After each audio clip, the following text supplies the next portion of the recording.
Good morning, everybody. Good morning.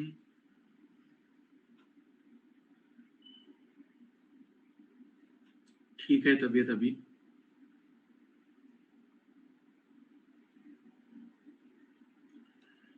आज हम start कर रहे हैं रीजनिंग में एक नया टॉपिक, नया सेगमेंट, जिसको हम नाम देते हैं logical reasoning.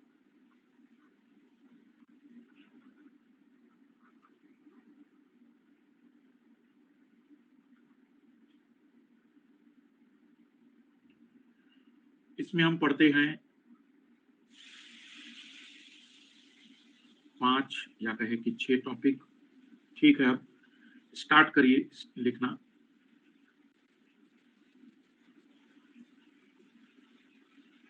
Statement and conclusion,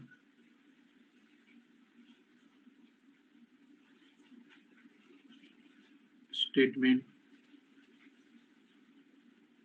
and assumption, statement and argument, statement and course of action, syllogism और डिसीजन मेकिंग, कथन और निष्कर्ष,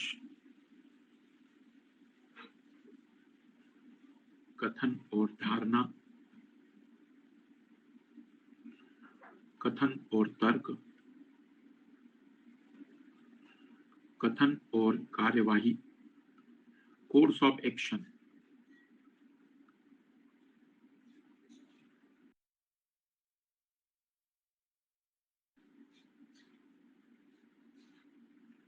न्याय वाक्य, निर्णय निर्माण।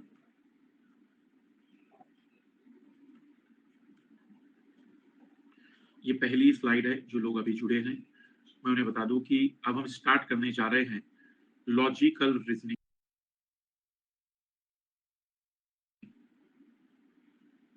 लॉजिकल रीजनिंग, ठीक है। इस शीट नहीं रहेगी क्योंकि इसमें थ्योरेटिकल पोर्शन है पूरा, केवल सिलोजिज्म की शीट रहेगी इसमें। ठीक है, अभी डाउट बाद में पूछिएगा।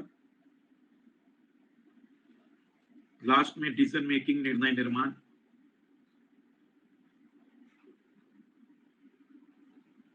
ठीक है, तो सबसे पहला टॉपिक ये डिसीजन मेकिंग है। सबसे पहला टॉपिक स्टेटमेंट एंड कंक्लूजन, कथन और निष्कर्ष।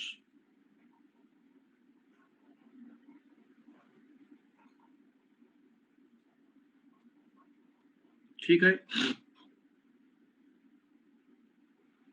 सुबह सुबह यूट्यूब पर क्लास होगी।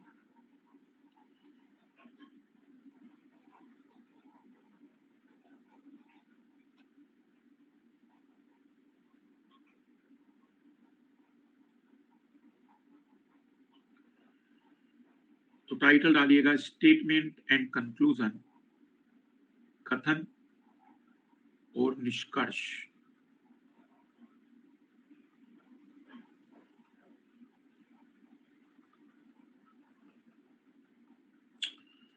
सबसे पहले तो हम ये समझते हैं कि व्हाट इज द कंक्लूजन। निष्कर्ष किसे कहते हैं? निष्कर्ष से क्या अभिप्राय है?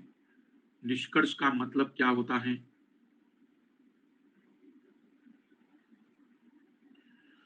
मतलब कंक्लूजन, कोई व्यक्ति रेज हैंड करके बताना चाह रहा हो कि व्हाट इज द कंक्लूजन, निष्कर्ष क्या है?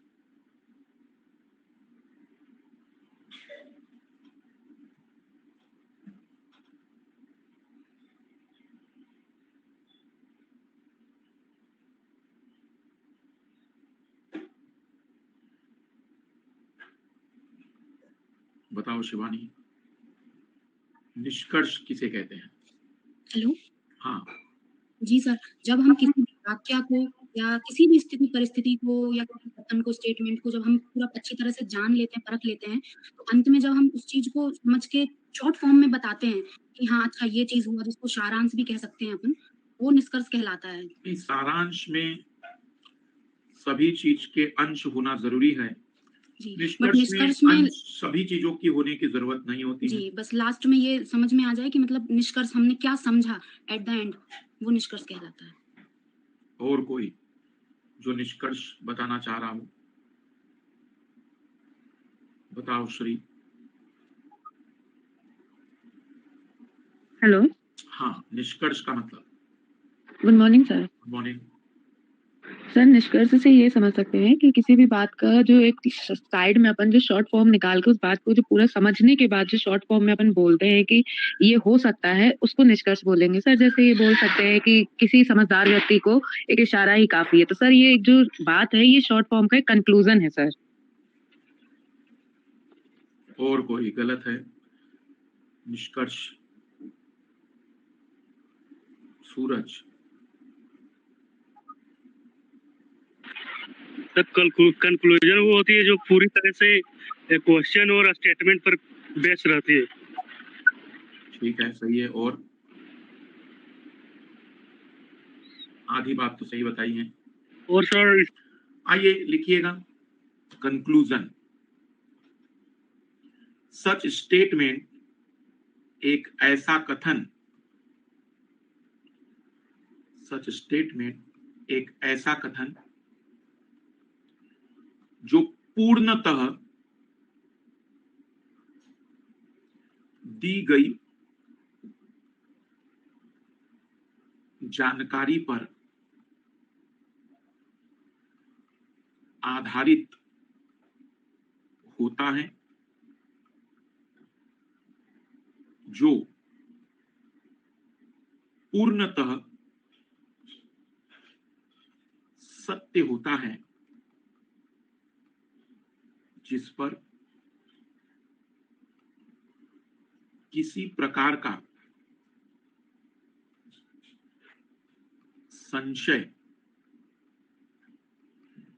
या विवाद नहीं होता। अंग्रेजी वाले लिखेंगे such statement which is completely based on the given information, which is completely based on the given information,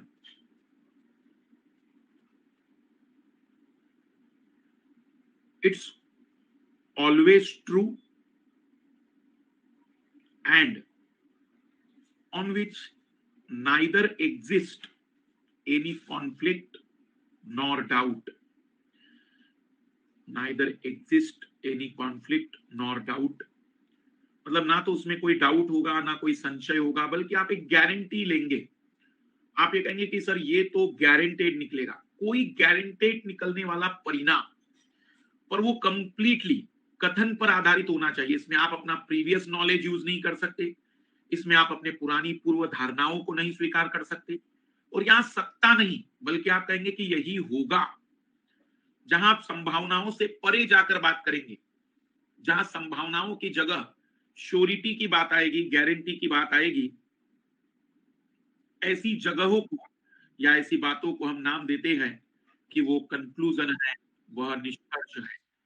निष्कर्ष की सबसे बड़ी खूबसूरती है कि वह पूरी तरह से कथन पर आधारित होता है और उसमें कोई डाउट नहीं होता, उसमें कोई संशय नहीं होता। वो सारांश हो जरूरी नहीं है, लेकिन उसमें गारंटी का भाव होगा, ये जरूर बात रहेगी। आइए देखना, मैं इस परिभाषा को समझाने के लिए कुछ उदाहरण दे रहा हूं ताकि आपको ये बात समझ में आए कि कंक्लूजन का मतलब क्या होता है, और ये बात कॉम्प्रिहेंशन में भी लागू होगी। जैसे मान लीजिए कि एक स्टेटमेंट दिया गया है, X is son of Y, X Y का पुत्र है। अब इस बेसिस, इस जानकारी पर आप कौन सा निष्कर्ष निकाल सकते हैं? ऑप्शन ए, एक्स वाई का इकलौता पुत्र है, X is the only son of Y. X Y की इकलौती संतान है, X is only child of Y, Y X का पिता है और उपयुक्त में से कोई नहीं। आपको निष्कर्ष निकालना है दी गई जानकारी पर आधारित।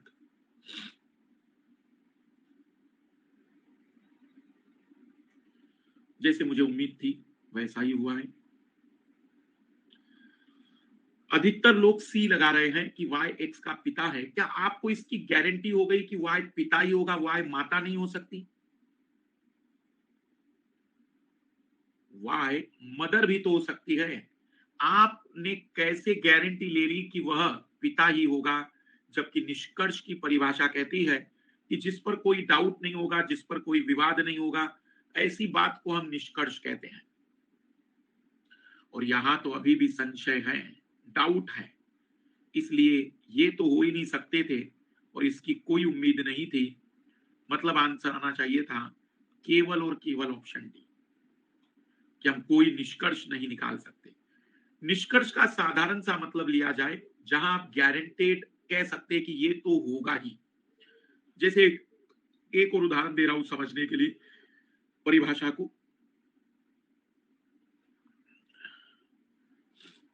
रात में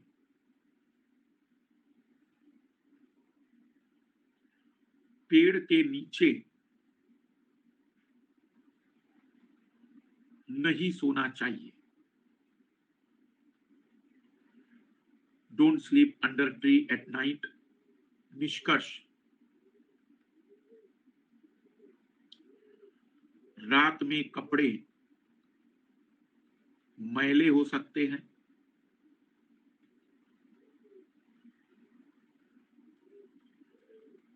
रात में पौधे CO2 निकालते हैं जो स्वास्थ्य पर बुरा प्रभाव डालते हैं। दोनों, कोई नहीं।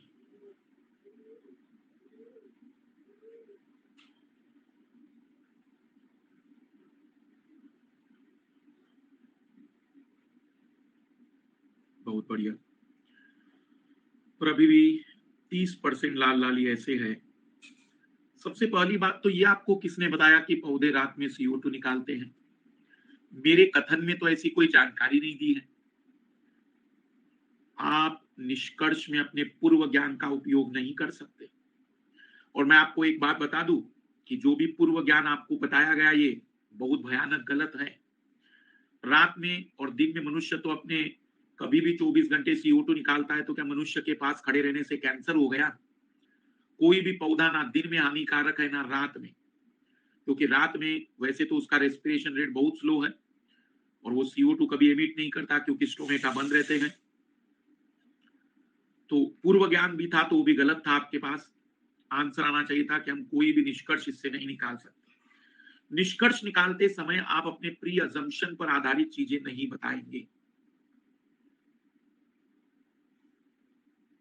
यहां हम दो प्रकार के प्रश्नों को हल करेंगे। पहला, मेनी स्टेटमेंट वन कंक्लूजन, कई कथन एक निष्कर्ष, और दूसरा वन स्टेटमेंट टू कंक्लूजन। ये यूपीएससी ने बहुत पूछे हैं। लगभग इन 12 वर्षों में लगभग 20-22 सवाल यहां से आए हैं। यहां से अभी केवल 1-2 प्रश्न ही आए हैं। तो पहले हम इसको डिटेल में पढ़ रहे हैं और कुछ नहीं, प्रीवियस ईयर के जितने प्रश्न हैं हम उन्हीं को हल करेंगे ताकि आपको आइडिया लग जाए कि ऐसे चैप्टर को कैसे सॉल्व करना है।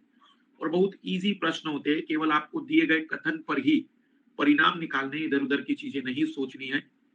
हाँ, यहाँ बस कुछ हिंट दे दूं मैं।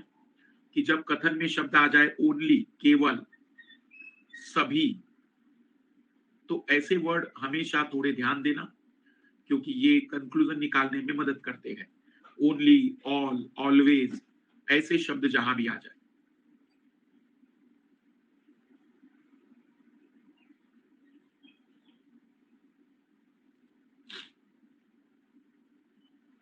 आइए देखते हैं कैसे सवाल यूपीएससी पूछती है।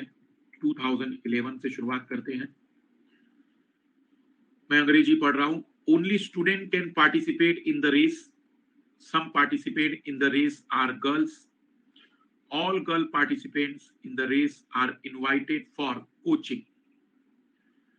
केवल विद्यार्थी ही दौड़ में भाग ले सकते हैं। दौड़ में भाग लेने वालों में कुछ बालिकाएं हैं। दौड़ में भाग लेने वाली सभी बालिकाएं प्रतिभागियों को प्रशिक्षण के लिए बुलाया गया है। तो कौन सा निष्कर्ष निकाला जा सकता है? पहले प्रश्न लिखते चलिए तेजी से।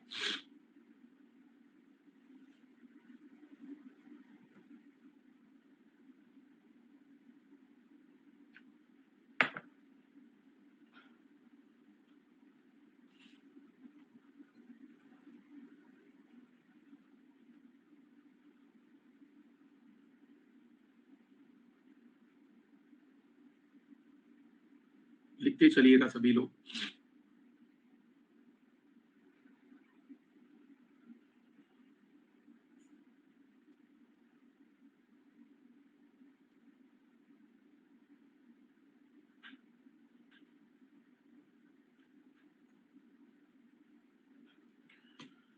दौड़ में केवल केवल विद्यार्थी ही भाग ले सकते हैं, केवल स्टूडेंट पार्टिसिपेट कर सकते हैं। तो भाई सभी स्टूडेंट ने पार्टिसिपेट किया, सभी विद्यार्थियों ने पार्टिसिपेट किया, हम ये तो दावा नहीं कर सकते। लेकिन जो उस मैदान में खड़ा है, जो दौड़ में भाग ले रहा है, जो उस मैदान में उपस्थित हैं, वे सभी स्टूडेंट होंगे, क्योंकि केवल स्टूडेंट ही पार्टिसिपेट कर सकते थे।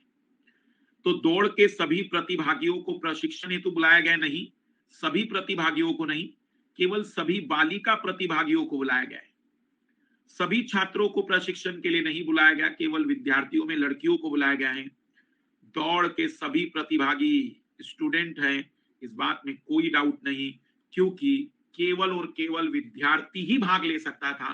मतलब सभी ने भाग लिया होगा नहीं पता, लेकिन जो उस ग्राउंड पर खड़ा है वो गारंटेड स्टूडेंट है। ये कंक्लूजन तो निकाला जा सकता है, गारंटेड, ये बात तो सही होगी।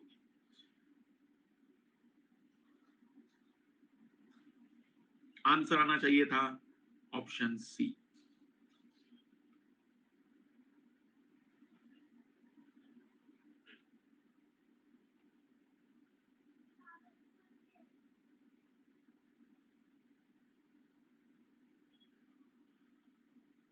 सभी कलाकार सनकी हैं, कुछ कलाकार नशीले पदार्थों के व्यसनी होते हैं। कुंठाग्रस्त व्यक्तियों के नशीले पदार्थों का व्यसनी बन जाने की संभावना रहती। सभी कलाकार सनकी होते हैं। All artist are whimsical. Some artists are drugs addict. Frustrated people are prone to become drug addict. कौन सा निष्कर्ष निकाला जा सकता है?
आइए देखना, सबसे पहले तो ये कंफर्म है कि सभी कलाकार मतलब इस दुनिया में जो भी आर्टिस्ट हैं वे सभी सन की है।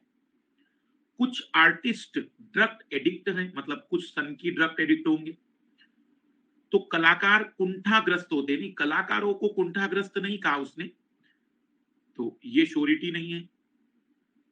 नशीले पदार्थों के व्यसनी लोगों में कुछ सन की होते हैं, क्योंकि कुछ कलाकार नशीले पदार्थों के व्यसनी अगर हैं तो सभी कलाकार तो उसने सन की कह दिए, तो इसका मतलब कुछ नशीले पदार्थों के व्यसनी लोग ऐसे होंगे जो सन की हो सकते हैं, ये गारंटेड निकाला जा सकता है। सभी कुंठाग्रस्त व्यक्तियों को नशीले पदार्थों का व्यसन होता है, उसने संभावना व्यक्त की, तो सभी के बारे में बात नहीं कर सकते। सन की व्यक्ति आमतौर पर कुंठाग्रस्त होते हैं, उसने सन की व्यक्तियों के बारे में भी कोई जानकारी कुंठाग्रस्त के साथ नहीं बताई है। लेकिन अगर सभी कलाकार सन की है, सभी सभी कलाकार सन की है, तो कुछ कलाकार तो गारंटेड गारंटेड नशीले पदार्थों का व्यसन करने वाले सन की होंगे। आंसर आना चाहिए था केवल और केवल ऑप्शन बी, केवल और केवल ऑप्शन बी। आप थोड़ा सा थ्योरी पर गौर करिए, बियॉन्ड मत जाइए, जितना कहा गया केवल उसी के आधार पर उत्तर दीजिए। Only those who have a pair of binocular can become the member of the birds watcher club. एक क्लब है पक्षी निरीक्षक क्लब, उसमें वही मेंबर बन सकता है जिसके पास दूरबीन होगी। दूरबीन मतलब बाइनाकुलर, दूरबीन होती है बाइनाकुलर होगी। पक्षी निरीक्षक क्लब के कुछ सदस्यों के पास कैमरे भी है, कुछ के पास है, सभी के पास नहीं। लेकिन पक्षी निरीक्षक क्लब का मेंबर तभी बनेगा जब उसके पास बाइनाकुलर होगा।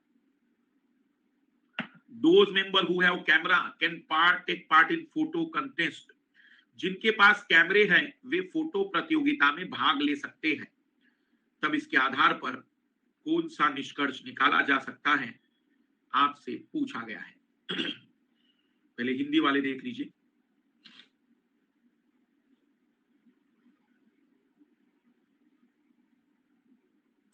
कोई जल्दबाजी मत करिए, बिल्कुल ऐसे टॉपिक के सवाल है ये जहां आपको ज्यादा प्रैक्टिस नहीं करनी है।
और ये ऑप्शन रहे आपकी स्क्रीन पर।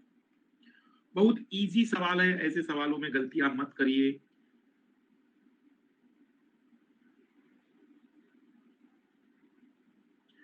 और अगर इसमें भी अभी भी आप गलती कर रहे हैं,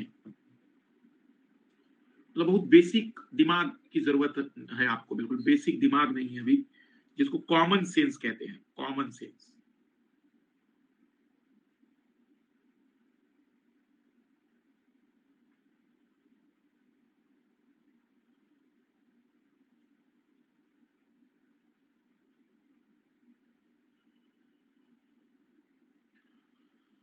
मुझे एक बात बताओ, उसने कहा कि एक पक्षी निरीक्षक क्लब में केवल उन्हें ही सदस्यता मिलती है जिनके पास बाइनाकुलर है। तो क्या इसका मतलब ये कह दे कि इस दुनिया में जिन लोगों के पास बाइनाकुलर है सब पक्षी क्लब के मेंबर बन गए? भाई वो तो उनकी मर्जी है ना कि वो पक्षी क्लब के सदस्य बनना चाहते हैं या नहीं। हाँ, लेकिन इसकी पूरी गारंटी है कि जो भी क्लब का मेंबर होगा, जो भी क्लब का सदस्य होगा, उसके पास बाइनाकुलर तो होगा, क्योंकि बाइनाकुलर के बगैर मेंबर बन ही नहीं सकता। जैसे यूपीएससी की तैयारी में ग्रेजुएशन कंप्लीट होना चाहिए, नहीं तो आप एग्जाम नहीं दे सकते हैं। तो इसका मतलब क्या सारे ग्रेजुएट एग्जाम देते हैं? नहीं, पर जो एग्जाम देता है उसका ग्रेजुएशन हुआ है ये माना जाएगा। पक्षी निरीक्षक क्लब के सभी सदस्यों के पास बाइनाकुलर होगा, इसकी पूरी गारंटी है, क्योंकि बिना बाइनाकुलर के तो मेंबर बन ही नहीं सकता था। बिल्कुल घटिया और रद्दी सवाल है, और यदि आप इसका जवाब निकालने में कठिनाई महसूस कर रहे हैं तो रियल में आपके पास कॉमन सेंस नहीं है। अगले सवाल में कोई गलती मत करिएगा, बिल्कुल सिंपल सा सवाल है, पढ़िए सभी लोग।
गारंटेड बात आनी चाहिए, गारंटेड।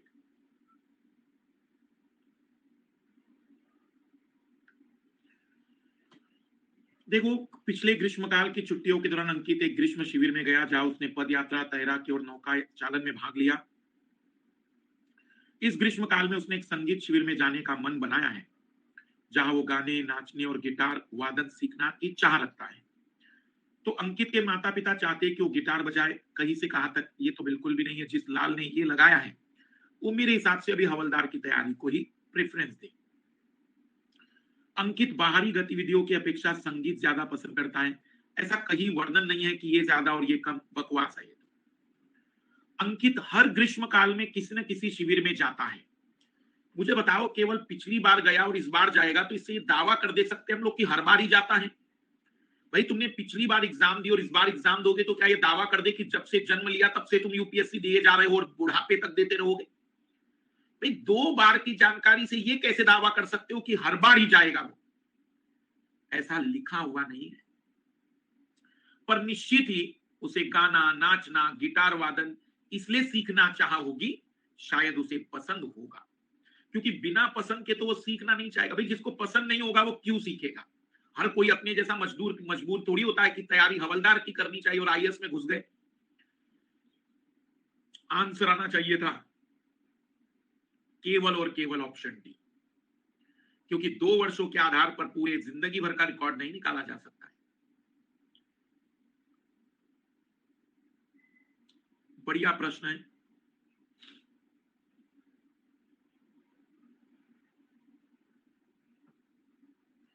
जनवरी में 10 नए टीवी शो शुरू हुए।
मतलब जनवरी में कुछ नए कार्यक्रम शुरू हुए थे, अप्रैल तक आते आते उनमें से 7 चल रहे हैं, जिनमें 5 सिटकॉम के अभी भी चल रहे हैं।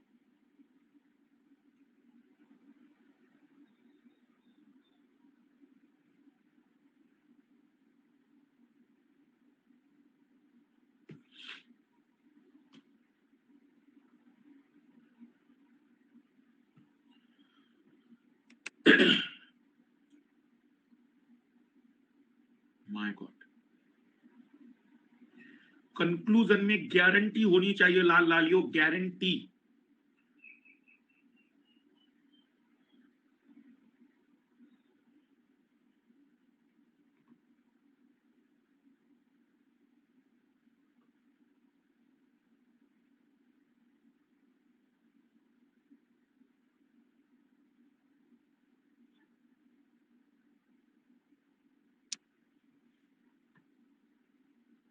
सिटकॉम मतलब ऐसे शो होते हैं, जैसे आपने अगर एक सीरीज आती थी ऑफिस ऑफिस, मुसद्दी लाल के नाम से, तो कैरेक्टर सेम रहते थे लेकिन कहानी बदलती रहती, तो उसको कहते हैं सिटकॉम।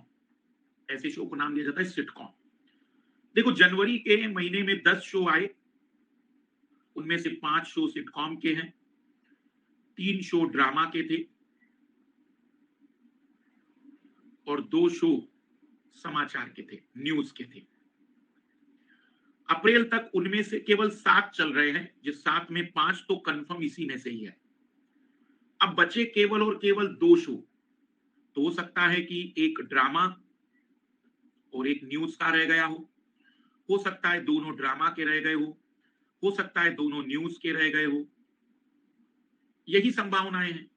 देखो अगर ये भी हुआ या ये भी हुआ, तो ये तो कंफर्म हो रहा है ना कि ड्रामा का एक शो तो गारंटेड बंद हुआ होगा, गारंटेड एक शो तो गारंटेड बंद हुआ होगा, बाकी के बारे में कोई श्योरिटी नहीं। तो केवल एक समाचार मैगजीन शो अभी चालू है, कंफर्म नहीं, हो सकता है दोनों ड्रामा के चल रहे हो। ड्रामा शो में से केवल अभी एक ही चालू है, नहीं हो सकता है दोनों ड्रामा के चल रहे हो। बंद किए गए शो में कम से कम एक ड्रामा का शो है, इसमें पूरी गारंटी है। बाकी दर्शकों को ड्रामा की अपेक्षा सिटकॉम ज्यादा पसंद है, ऐसा लेखक ने नहीं लिखा है, ऐसा तुमने सोचा कि शायद पांचों के पांचों सिटकॉम के चल रहे हैं। हो सकता है पांचों इसलिए चल रहे हैं क्योंकि प्रोड्यूसर के पास पैसा ज्यादा है, वो कह रहा है कि मैं तो चलाऊंगा भले ही नुकसान क्यों ना हो। लेकिन बंद किए गए शो में कम से कम एक ड्रामा का शो होगा, क्योंकि 5 और 3 8, जबकि शो तो 7 ही है। अगर दोनों ड्रामा के शो चल भी रहे हो तब भी एक ड्रामा का शो तो गारंटेड बन हुआ है। आंसर आना चाहिए था केवल और केवल ऑप्शन सी।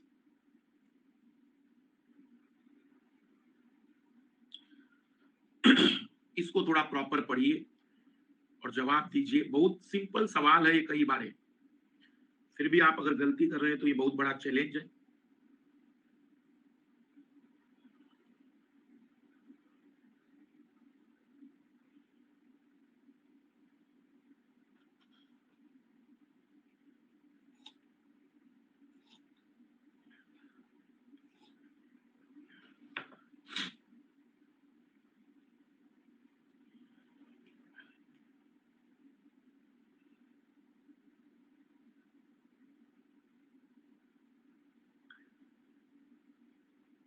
जैसे सिटकॉम शो में अभी जो कपिल शर्मा है, वो भी एक तरीके का सिटकॉम शो ही कहलाता है।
बहुत बढ़िया, अच्छा आंसर दिया इस प्रश्न में आप लोगों ने।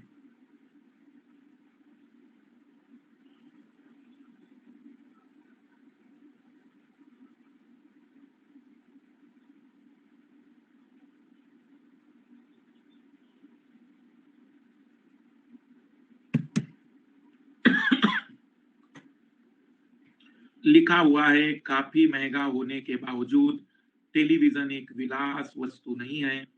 टेलीविजन एक विलास वस्तु नहीं है। बाकी सोचना ही नहीं था। बढ़िया, अच्छा प्रश्न है ये, थोड़ा कठिन है लेकिन ट्राई करिए।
बहुत ही बढ़िया सवाल है और खास करके ओनली शब्द आपको इससे समझ में आ जाएगा।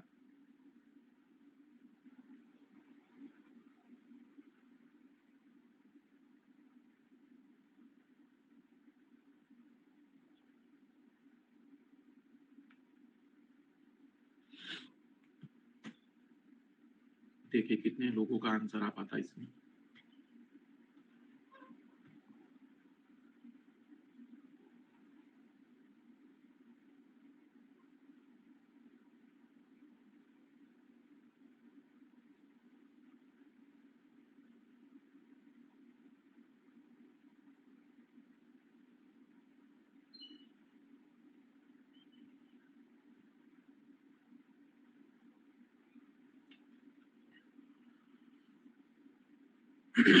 I watch TV only if I am board, मतलब मैं टीवी केवल तब देखता हूं जब मैं बोर होता हूं। I watch TV only if I am board, मैं टीवी केवल तब देखता हूं जब मैं बोर होता हूं। ठीक है, यदि मैं अपने भाई के साथ हूं तो मैं कभी बोर या उबाऊ नहीं होता। मैं जब कभी थिएटर जाता हूं तो अपने भाई को साथ ले जाता हूं। अब जरा ध्यान से समझिएगा कि यहां पर जो कथन दिया गया है कि मैं टीवी केवल तब देखता हूं जब मैं बोर होता हूं, तो जरा ध्यान से समझिएगा प्लीज। इसका मतलब केवल इतना सा ये है कि अगर तुमने मुझे टीवी देखते हुए देखा तो आप कहोगे कि सर आप बोर हो रहे थे, पर इसका मतलब ये भी है कि अगर मैं बोर नहीं हूं तो मैं कुछ भी कर लूं टीवी नहीं देखूंगा। मैं बोर नहीं हूं तो मैं टीवी नहीं देखूंगा। पर यहां एक और इंटरेस्टिंग पॉइंट, अगर मैं बोर हो रहा हूं, बोर हो रहा हूं, अगर मैं बोर हो रहा हूं तो टीवी ही देखूंगा, जरूरी नहीं है। मैं बोर हो रहा हूं तो टीवी ही देखूंगा, जरूरी नहीं है। ये बात समझना जरा प्लीज सभी लोग। देखो विकल्पहीनता टीवी देखने के पर है। मेरे बोर होने पर तो मैं और भी बहुत कुछ कर सकता है, उसमें एक टीवी देखना ऑप्शन है, लेकिन टीवी ही देखूंगा ऐसा मैंने कंडीशन में नहीं कहा है। जैसे मान लीजिए कि मैंने कहा मैं केवल तभी गाता हूं जब मैं उदास होता हूं। I sing a song only when I am depressed और सोरो, उदास हूं, डिप्रेशन में हूं, तभी मैं गाना गाता हूं। मान लो ऐसा मैंने लिखा, तो इसका मतलब ये कंफर्म है कि अगर मैं उदास नहीं हूं तो मैं गाना तो नहीं गाऊंगा, लेकिन अगर मैं उदास हूं तो गाना ही गाऊंगा, जरूरी नहीं है।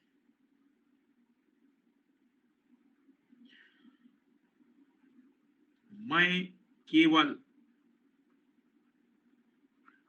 तभी लिखता हूं जब बादल गरजते हैं। मान लो कि तुमने ये स्टेटमेंट कहा, तो दैट मीन्स अगर बादल नहीं गरजे, अगर थंडरस्टॉर्म नहीं हुआ तो मैं लिखूंगा भी नहीं। लेकिन अगर बादल गरज रहे हो तो लिखूंगा ही, ये जरूरी नहीं है, क्योंकि लिखने पर विकल्पहीनता है, बादल के गरजने पर क्या होगा इसकी कोई गारंटी नहीं है।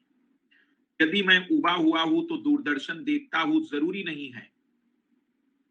यदि मैं उबा हुआ होता हूं तो भाई के साथ चाहता हूं, ये जरूरी नहीं है।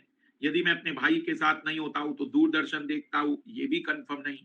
लेकिन यदि मैं बोर नहीं हूं तो दूरदर्शन या टीवी नहीं देखता, ये तो कंफर्म है, क्योंकि मैं टीवी केवल तब देखता हूं जब मैं बोर होता हूं। बड़ा अच्छा सवाल है ये, और इसलिए अच्छा सवाल है क्योंकि इसमें ओनली वर्ड का मीनिंग समझ में आएगा। जिसके साथ ओनली वर्ड होता है उसी के साथ ऑप्शन लेस सिचुएशन होती है, बाकी के साथ नहीं। उसी के साथ ऑप्शन लेस सिचुएशन होती है, बाकी के साथ नहीं।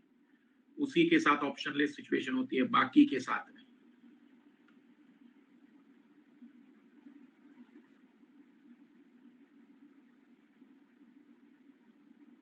पढ़िए अगला प्रश्न।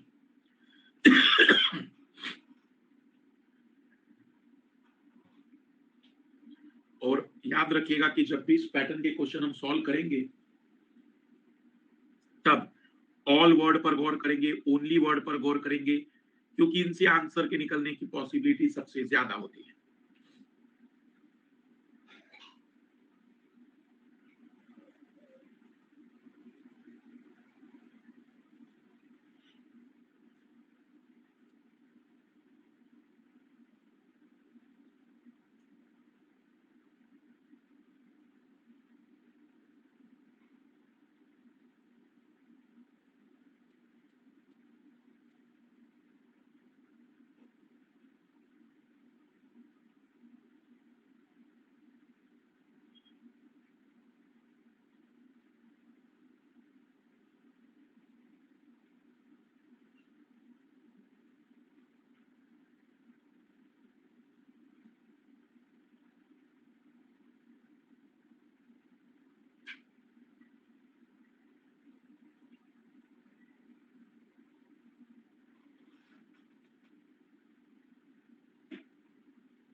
आइए देख लेते हैं। छात्र के अलावा यहां पर भी शर्त है कि स्टूडेंट के अलावा कोई भी क्लब का मेंबर नहीं बन सकता। मतलब जितने भी क्लब के मेंबर हैं वे सभी स्टूडेंट होंगे। क्लब के कुछ मेंबर शादीशुदा है भाई, और जितने भी मैरिड है उन सबको डांस के लिए बुलाया गया है। सभी छात्र डांस के लिए बुलाए गए नहीं, सभी विवाहितों को बुलाया है। क्लब के सभी विवाहित छात्र डांस के लिए बुलाए गए, बिल्कुल, फिर वो क्लब के हो या ना हो, लेकिन विवाहित है तो डांस के लिए बुलाए गए। क्लब के सभी सदस्य विवाहित नहीं, कुछ ही सदस्य विवाहित थे। आंसर आना चाहिए था केवल और केवल ऑप्शन बी। बहुत इजी प्रश्न था ये तो। बढ़िया प्रश्न है ये। आखिरी सवाल है आज का, फिर हम मैथ्स पर आ जाएंगे।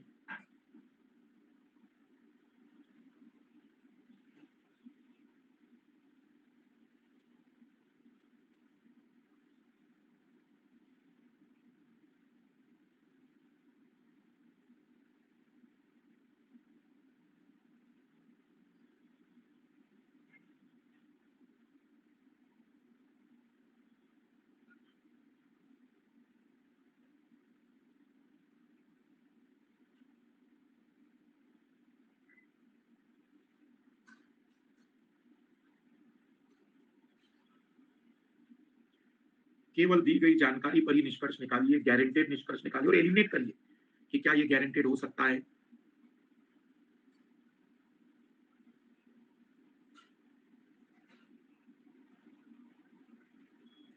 ऑप्शन भी एलिमिनेट करोगे तो भी गारंटेड उत्तर आ जाता है इसमें तो।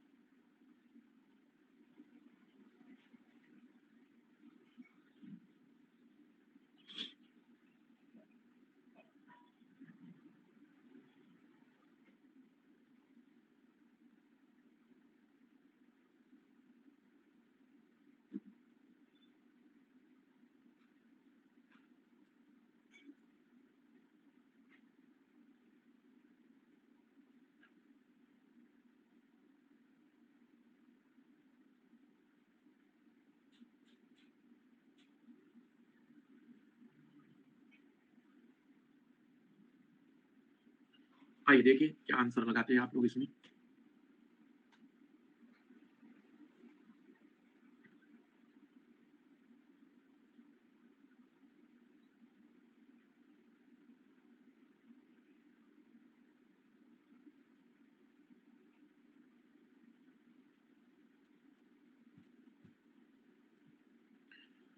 बढ़िया, देखना यहाँ पार्क हुई सभी एक्स ब्रांड कारें सफेद है। मतलब मान लीजिए एक पार्किंग की जगह है जहाँ कई सारी गाड़ियां हैं, उसमें जो एक्स ब्रांड की जितनी गाड़ियां यहाँ पार्क है वे सभी सफेद गाड़ियां हैं। उनमें से कुछ के पास रेडियल टायर है। 1986 के बाद बनी सभी एक्स ब्रांड कारों में रेडियल टायर लगे, उसने उसके बारे में बताया। पर यहाँ सभी कारें एक्स ब्रांड की नहीं, कुछ दूसरे ब्रांड की भी है। सिर्फ सफेद कारें यहाँ पार्क है नहीं, एक्स ब्रांड की सिर्फ सफेद कारें यहाँ पार्क है। कुछ सफेद एक्स ब्रांड कार जिनमें रेडियल टायर लगे बिल्कुल यहाँ पार्क है। एक्स ब्रांड कार के अतिरिक्त अन्य कार में रेडियल टायर नहीं लगे हो सकते, तो उसने बताया नहीं। आंसर आना चाहिए था केवल और केवल ऑप्शन बी। एलिमिनेट करिए, आप देखिए तो सही क्या ये बात निकल कर आती है या नहीं। बाकी कल अभी हम इसकी और प्रैक्टिस करेंगे और यही क्वेश्चनों की प्रैक्टिस इसलिए कर रहे हैं क्योंकि यूपीएससी जिन सवालों को पूछ रही है उन्हीं का सामना करेंगे तो ज्यादा बेटर होगा। परसेंटेज टॉपिक हमने कंप्लीट कर लिया था। आइए आज हम शुरुआत कर रहे हैं नए टॉपिक की। टाइटल डालिए प्रॉफिट एंड लॉस। एक बड़ा टॉपिक है लाभ और हानि। बिल्कुल जीरो से शुरुआत करते हुए आगे बढ़ रहे हैं। लाभ और हानि में चार बातें इंपॉर्टेंट हैं, सीपी, एसपी, प्रॉफिट और लॉस। कॉस्ट प्राइस हिंदी में क्रय मूल्य, सेलिंग प्राइस विक्रय मूल्य।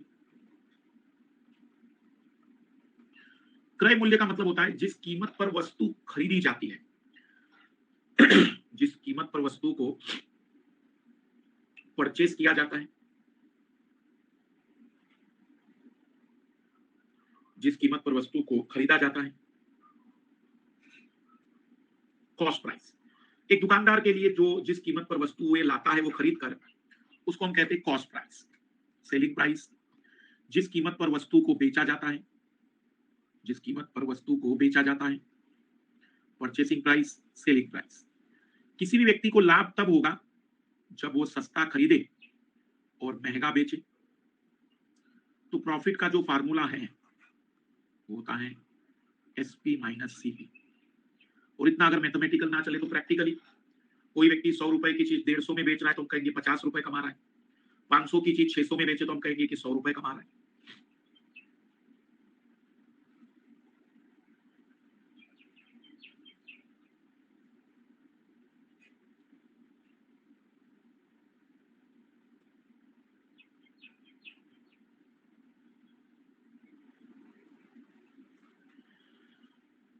लॉस तब होगा जब वो सस्ता बेच दे। लॉस अपने आप में नेगेटिव होता है, इसलिए कभी भी पॉजिटिव ही आंसर आएगा। सीपी की वैल्यू लॉस में ज्यादा होती है, इसलिए सीपी माइनस एसपी।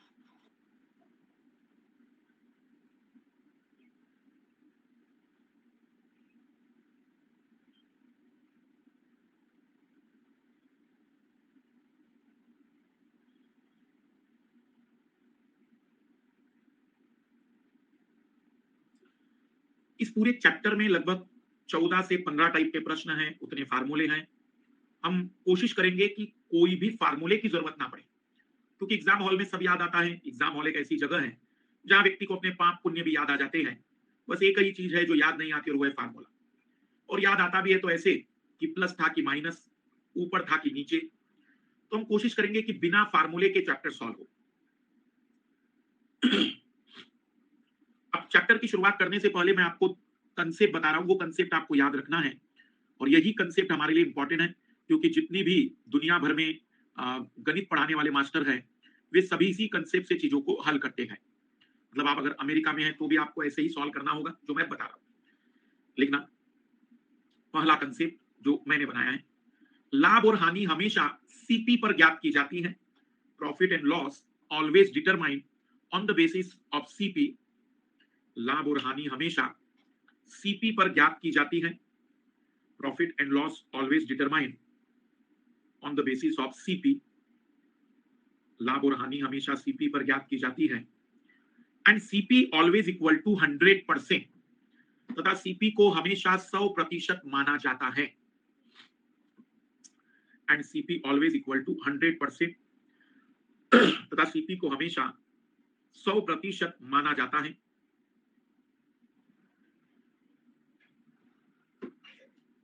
इधर ध्यान देंगे सभी लोग प्लीज। भारत हो, ऑस्ट्रेलिया हो, अमेरिका हो, किसी भी जगह पर लोग जब किसी को बोलते हैं कि भाई मैंने अपना मकान बेचा 10% प्रॉफिट पर, मैंने अपनी कार बेची 10% प्रॉफिट पर, मैंने अपनी बाइक बेची 20% के लॉस पर, तो इनडायरेक्टली वो व्यक्ति ये जानता है कि जिसको मैं ये बात बोल रहा हूं ये समझ गया कि उसने जितने में खरीदा था उसके कंपैरिजन में प्रॉफिट लॉस हुआ है। तो इस दुनिया में जब भी किसी को प्रॉफिट या लॉस होता है तो वो सीपी पर ही होता है, ये बात ध्यान देना। और परसेंटेज वाइज हम सीपी को 100% मानते हैं। मतलब दैट मींस अगर किसी ने कहा कि उसे 10% का प्रॉफिट हुआ तो हम ये कहेंगे भाई 100% तो उसने खरीदा होगा, 10% का प्रॉफिट मतलब उसने 110% में बेचा होगा। किसी ने कहा कि 20% का प्रॉफिट हुआ तो 120% में बेचा होगा। किसी ने कहा 50% का प्रॉफिट मतलब 150% में बेचा होगा। किसी ने कहा 10% का लॉस मतलब 90% में ही बेच दिया होगा। 20% का लॉस मतलब 80% में ही बेच दिया होगा। 40% का लॉस मतलब 60% में ही बेच दिया होगा। तो हमें अपनी दुनिया में, आप उम्र के 80 साल में भी नाती पोती पूछे कि उन्हें प्रॉफिट लॉस में दिक्कत आ रही है तो आप उन्हें दो ही बातें सिखाएंगे कि इस दुनिया में प्रॉफिट और लॉस सीपी पर निकाला जाता है और सीपी हमेशा ही 100% के बराबर माना जाता है। ठीक है, अब लिखेंगे आप लोग टाइप 1, पहले टाइप के सवाल। इसके लिए किताबी फार्मूला होता है परसेंटेज प्रॉफिट और loss is equal to profit या loss divide by CP. Percentage profit और loss is equal to profit या लॉस रुपए में कितना हो रहा है,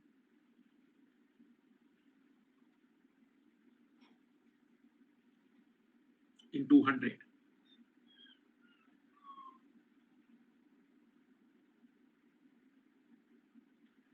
आइए देखते हैं कि सवालों को कैसे हल करेंगे हम लोग ऐसे प्रश्नों में।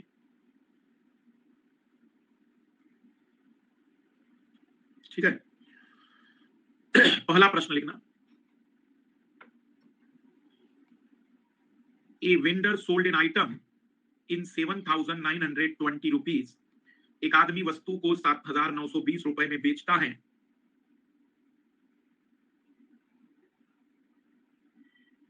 A vendor sold an item in 7,920 rupees. एक आदमी वस्तु को 7,920 रुपए में बेचता है and got 10% profit and secure 10% profit, और उसे 10% का लाभ होता है।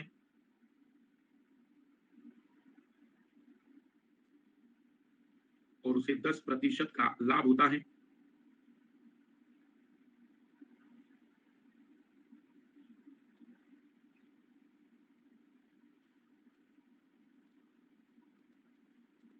What is the CP of the article? वस्तु का क्रय मूल्य ज्ञात कीजिए। What is the CP of the article? वस्तु का क्रय मूल्य ज्ञात कीजिए।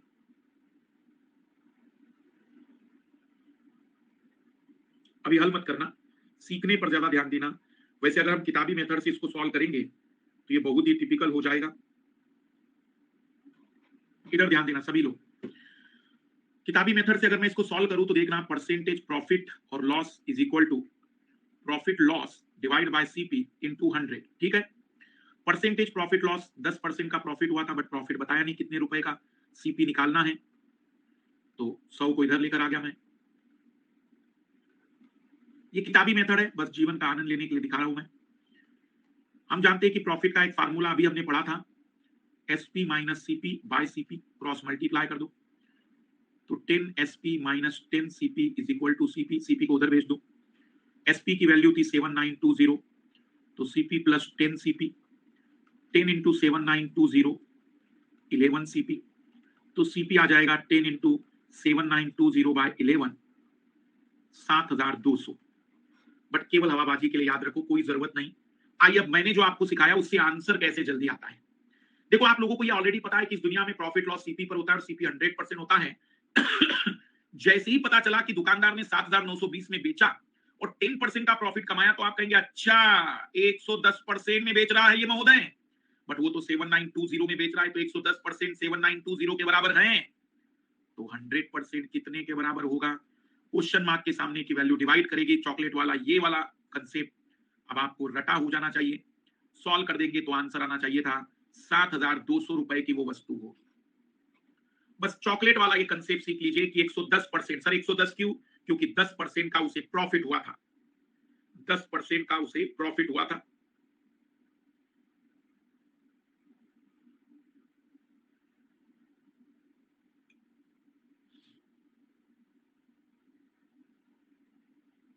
अब आप लोग ट्राई करिए। A vendor sold an article in 600 rupees, एक विक्रेता वस्तु को 600 रुपए में बेचता है। A vendor sold an article in 600 rupees and secured 20% profit, और उसे 20% का लाभ होता है, और उसे 20% का लाभ होता है। What is the CP of the article? वस्तु का क्रय मूल्य ज्ञात कीजिए। What is the CP of the article? वस्तु का क्रय मूल्य ज्ञात कीजिए।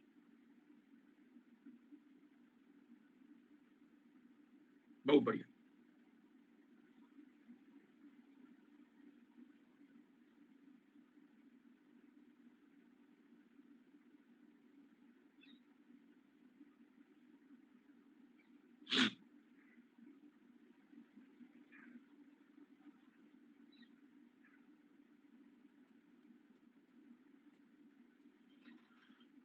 तो आप लोगों ने इक्वेशन बनाई होगी कि 120%, क्यों 120%? क्योंकि 20% का प्रॉफिट, तो 100% कितना? कोई फार्मूला नहीं, कोई जरूरत नहीं। फिर से ट्राई करिए। A person sell an article in 792 rupees, एक व्यक्ति वस्तु को 792 रुपए में बेचता है। A person sell an article in 792 rupees,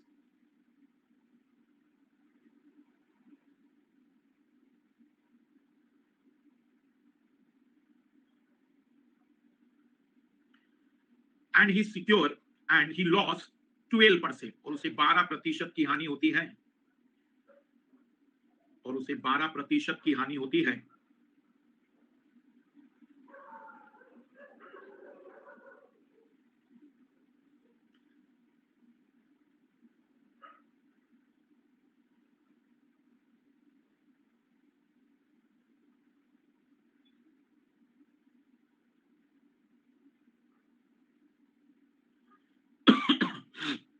बताइए वस्तु का क्रय मूल्य क्या होगा? What is the CP of the article?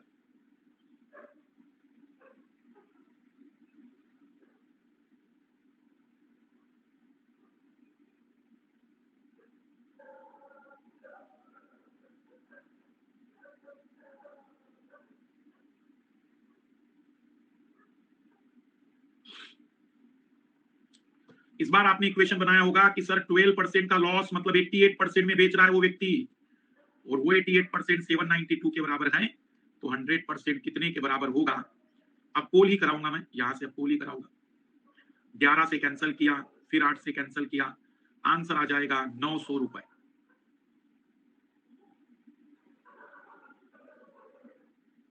एक और सवाल ट्राई करिए।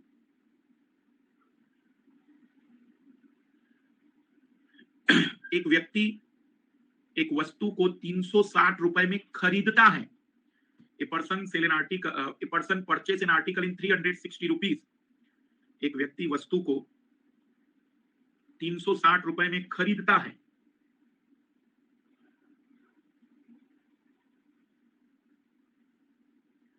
वह उसे कितने में बेचे ताकि उसे 10% का लाभ हो। Eight what price he must sold the article so that get 10% profit.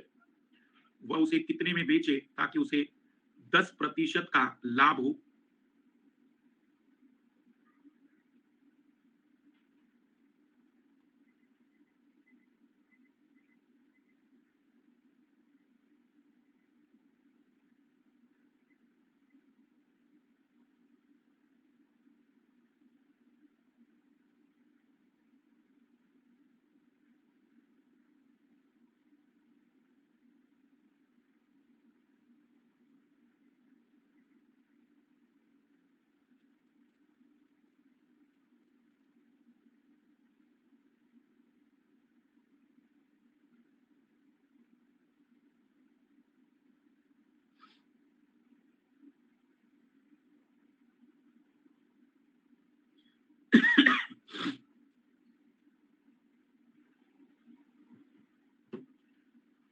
यहां भी गलतियां की है भाई। 360 रुपए में खरीदा ना, उसने खरीदा है, दैट मीन्स 100% 360 के बराबर है। उसकी ख्वाहिश 110% की है, तो 110 360 396। या इतना भी सवाल बड़ा नहीं था।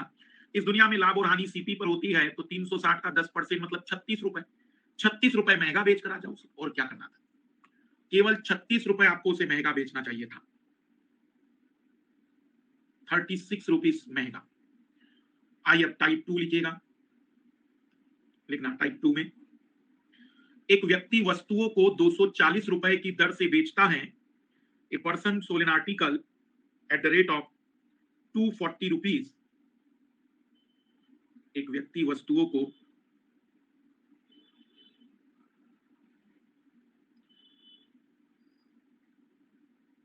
240 रुपए की दर से बेचता है एंड सिक्योर 4% लॉस, और उसे 4% की हानि होती है।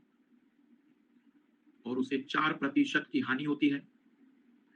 At what price must he sold to gain 10% profit.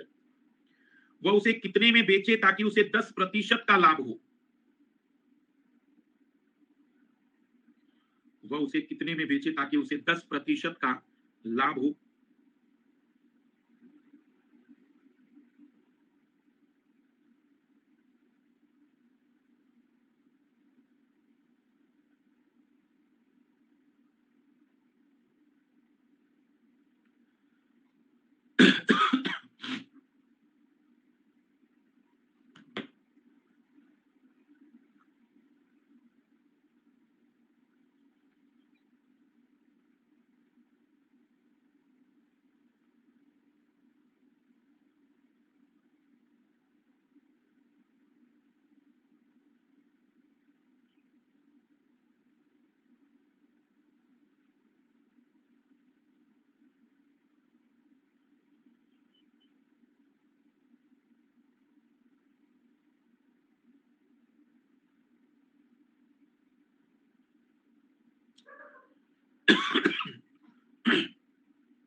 यहां आपने इक्वेशन बनाना चाहिए थी। 4% का लॉस होने का मतलब 96% ही उसको मिल पाया बेचारे को 240 रुपीज में। 10% के प्रॉफिट का मतलब वो 110% चाहता है। 96 क्यों? क्योंकि 4% का लॉस। 24 से 4 बार 10 बार 1100/4। स्नातक स्टूडेंट से पूछो 1100/4 तो कागज पेन मांगता है। गांव के गरीब व्यक्ति से पूछो तो वो आपको बता देगा कि भाई 1000 के 4 टुकड़े हो गए, 250 के 100 के 4 पीस कर दो, 25 275। तो सीखते चलिए कैसी चीजों को बेटर कर सकते हैं, किस तरीके से जल्दी आंसर ला सकते हैं।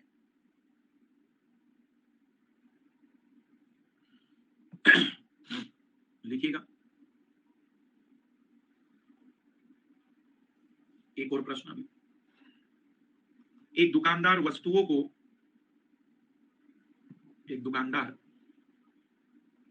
को 760 रुपए में बेचता है और उसे 10% की हानि होती है। A shopkeeper sell an article in 760 rupees and he lost 10%. एक दुकानदार वस्तुओं को 760 रुपए में बेचता है और उसे 10% की हानि होती है। At what price he must sold? वह उसे कितने में बेचे? At what price he must sold वह उसे कितने में बेचे ताकि उसे 20% का लाभ हो, ताकि उसे 20% का लाभ हो, so that he get 20% profit.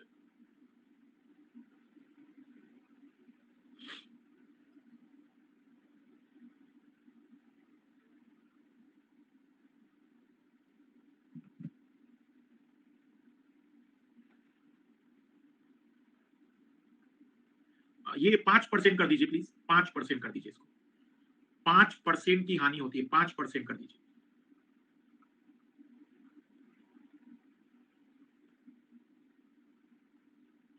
पांच % की हानि करिए और फिर आंसर निकालिए।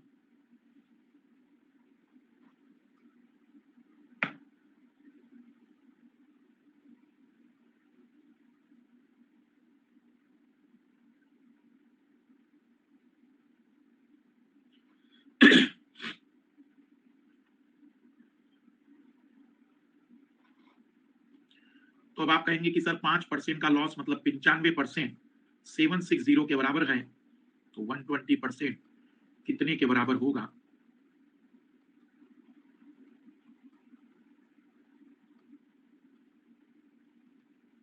एक ट्राई और करिए अभी टाइप 2 में। बस हमने अपने दिमाग में एक ही बात रखी है कि इस दुनिया में लाभ और हानि सीपी पर होती है और सीपी को हम 100% मानते हैं।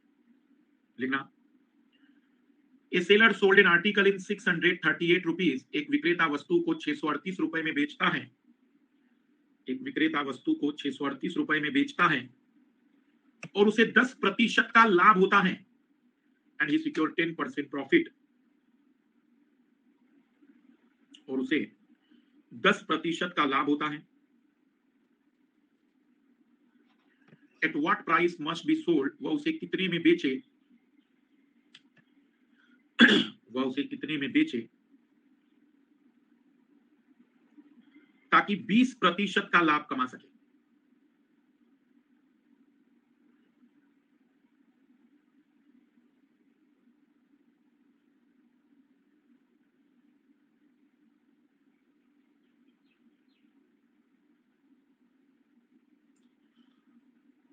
ताकि 20% का लाभ हो।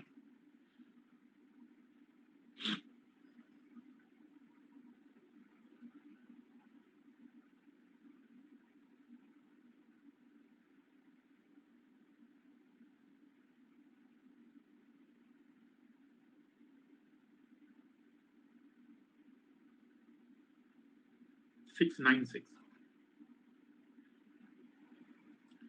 तो आपने लिखा होगा कि 110% 638 के बराबर है, तो 120% कितने के बराबर?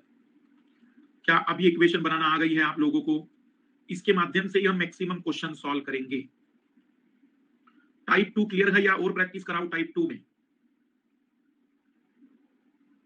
लिखिए फिर टाइप 3। टाइप 3 लिखिएगा। टाइप 3 में प्रश्न कैसे आते हैं? A seller sold article at 20% loss. एक विक्रेता वस्तुओं को 20% हानि में बेचता है,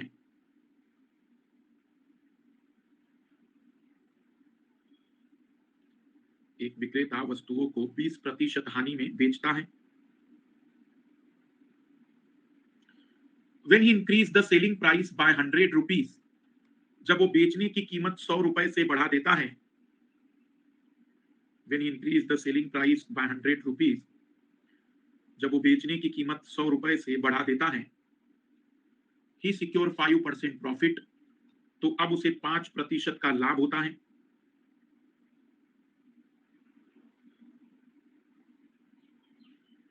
तो अब उसे 5% का लाभ होता है। What is the CP of the article? वस्तु का क्रय मूल्य ज्ञात कीजिए। What is the CP of the article? वस्तु का क्रय मूल्य ज्ञात कीजिए। थोड़ा ध्यान से सुनना, पहला सवाल है, सिखा रहा हूं मैं। एक व्यक्ति है जो जानता है कि मैं गणित भी जानता हूं और उसकी सब्जी की दुकान है। तो मैंने उससे मुलाकात की तो उसने मुझसे कहा कि भाई साहब मुझे 20% का नुकसान हो रहा है। तो मैंने कहा भाई थोड़ा महंगा बेचो, अगर महंगा बेचोगे तो नुकसान कम हो जाएगा। उसने मेरी बात मानी और 100 रुपए से कीमतें बढ़ा दी। मैंने पूछा कि अब क्या चल रहा है, तो बोले 5% का प्रॉफिट है। इसका मतलब ये हुआ ना कि वो पहले 80% की प्राइस पर चीजें बेच रहा था और अब वो 105% की प्राइस पर चीजें बेच रहा है। इसका मतलब ये हुआ कि उसने कीमत 25% से बढ़ा दी, पर वो तो कह रहा है कि नहीं, मैंने तो 100 रुपए से बढ़ाई। इसका मतलब ये जो 25% का बदलाव आया, ये 100 रुपए के कारण आया। इसका मतलब वस्तु की कीमत का 25% 100 रुपए के बराबर है, तो 100% कितने के बराबर होगा?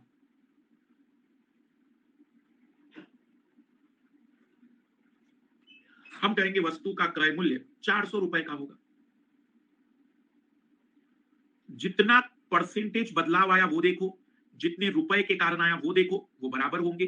तो 25% अगर 100 है तो 100% 400 रुपए होगा। 100 क्यों? क्योंकि वस्तु का क्रय मूल्य 100% हमने माना है।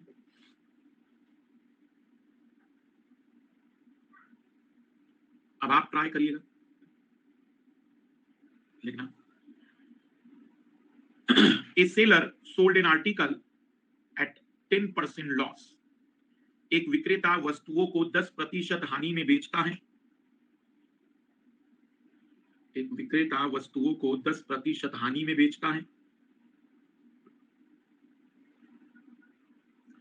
यदि वह बेचने की कीमत 100 रुपए से बढ़ा दे, if increase the selling price by 100 rupees, यदि वह बेचने की कीमत 100 रुपए से बढ़ा दे, if increase the selling price by 100 rupees, then he gain 10%, तो अब उसे 10% का लाभ होता है। तो अब उसे 10% का लाभ होता है। तब वस्तु का क्रय मूल्य ज्ञात कीजिए। What is the CP of the article?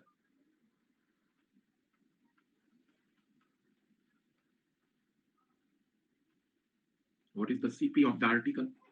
वस्तु का क्रय मूल्य ज्ञात कीजिए।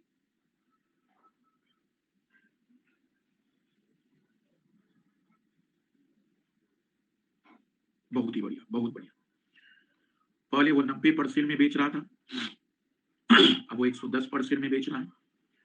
20% से प्राइस चेंज हुआ है, तो 20% अगर 100 रुपए के बराबर है तो 100%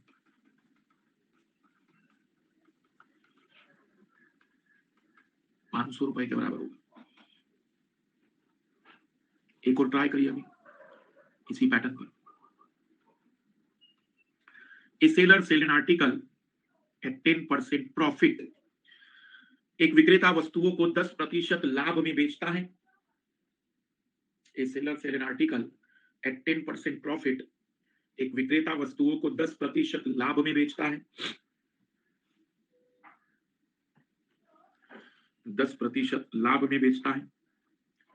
If he increase the selling price by 120 rupees, यदि वह बेचने की कीमत 120 रुपए से बढ़ा दे, यदि वह बेचने की कीमत 120 रुपए से बढ़ा दे, देन ही गेन 25%, तो अब उसे 25% का लाभ होता है।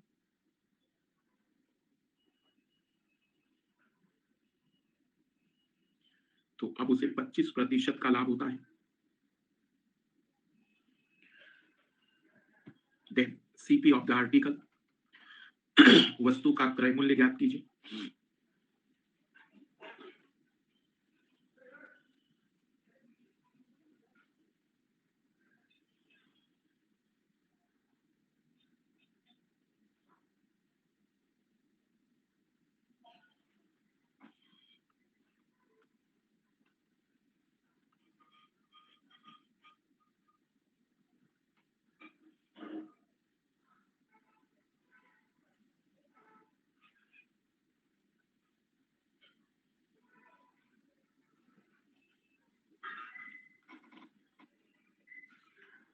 बढ़िया। तो पहले से ही वो महंगा बेच रहा था, बदमाश 110% में बेच रहा था, अब 125% में बेचेगा। 15% से कीमतें बढ़ गई 120 रुपए के कारण, तो 100% कितने के बराबर?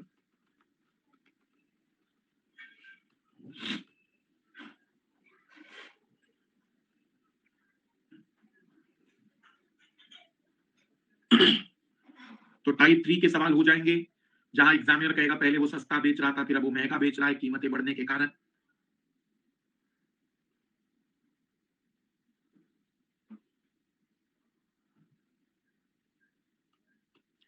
तो अभी हम देखेंगे इसमें 3 टाइप हुए हैं, कुल 14 टाइप के सवाल है लगभग, मान के चलिए।